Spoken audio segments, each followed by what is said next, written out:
सत्ता में। अब बात करते हैं हिंदुस्तान के उस अभेद्य सुरक्षा कवच की, जिसे ऑपरेशन सिंदूर के दौरान पाकिस्तान एक बार भी नहीं भेद पाया। भारत के सुरक्षा कवच का नाम है आकाश तीर मिसाइल सिस्टम, जिसके आगे पाकिस्तान की एक नहीं चली। लेकिन अब आकाश तीर मिसाइल सिस्टम पाकिस्तान की परेशानी और बढ़ाने वाला है, क्योंकि अब यह मिसाइल सिस्टम पहले से कहीं ज्यादा शक्तिशाली होने जा रहा है। खबर है कि डीआरडीओ इस मिसाइल सिस्टम को अपग्रेड करने जा रहा है, जिससे इस मिसाइल सिस्टम की रेंज, गति और मारक क्षमता बढ़ जाएगी। पाकिस्तान ने ड्रोन्स और चाइनीज मिसाइलों से भारत को निशाना बनाने की कोशिश की थी, लेकिन इसी आकाश सिस्टम ने पाकिस्तानी ड्रोन और मिसाइलों को मार गिराया था। इस बड़ी सफलता के बाद डीआरडीओ इसे और शक्तिशाली बनाने में जुट गया है।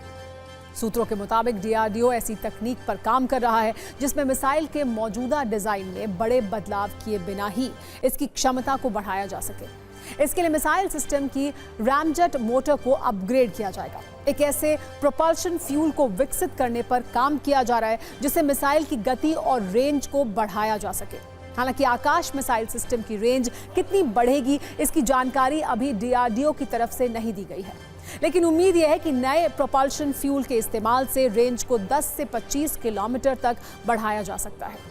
आपको बता दें कि आकाश एक surface to air missile system है जो जमीन से हवा में मार करने में सक्षम है।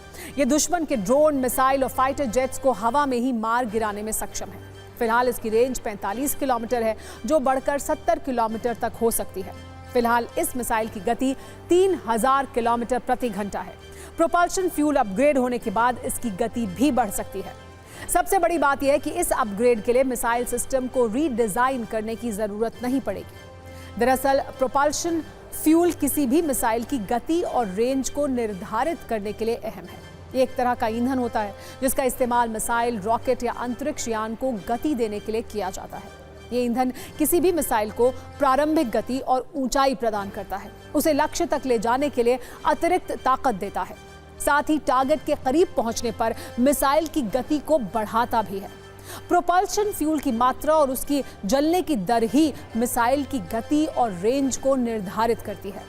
ऐसे में अगर डीआरडीओ खास तरह के प्रोपल्शन फ्यूल को तैयार करता है तो ये एक बड़ी कामयाबी होगी। हालांकि भारत आकाश मिसाइल का अपग्रेडेड वर्जन आकाश एनजी पहले ही विकसित कर चुका है, जिसकी रेंज 70 किलोमीटर तक है।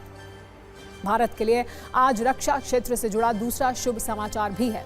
राफेल फाइटर जेट की मेन बॉडी अब भारत में बनेगी। फ्रांस की कंपनी डसॉ एविएशन और भारत की टाटा एडवांस्ड सिस्टम्स लिमिटेड के बीच इसको लेकर समझौता हुआ है। इसके मुताबिक अब राफेल का फ्यूजलेज यानी बॉडी हैदराबाद में बनाई जाएगी। ये पहली बार होगा जब राफेल की मेन बॉडी फ्रांस के बाहर बनेगी। राफेल बनाने वाली कंपनी डसॉ ने बताया कि यह प्रोजेक्ट भारत और फ्रांस के बीच रक्षा सहयोग का एक बड़ा कदम है। टाटा ग्रुप पहले से ही डसॉ के साथ मिलकर राफेल और मिराज 2000 जैसे विमानों के पुर्जे बनाता है।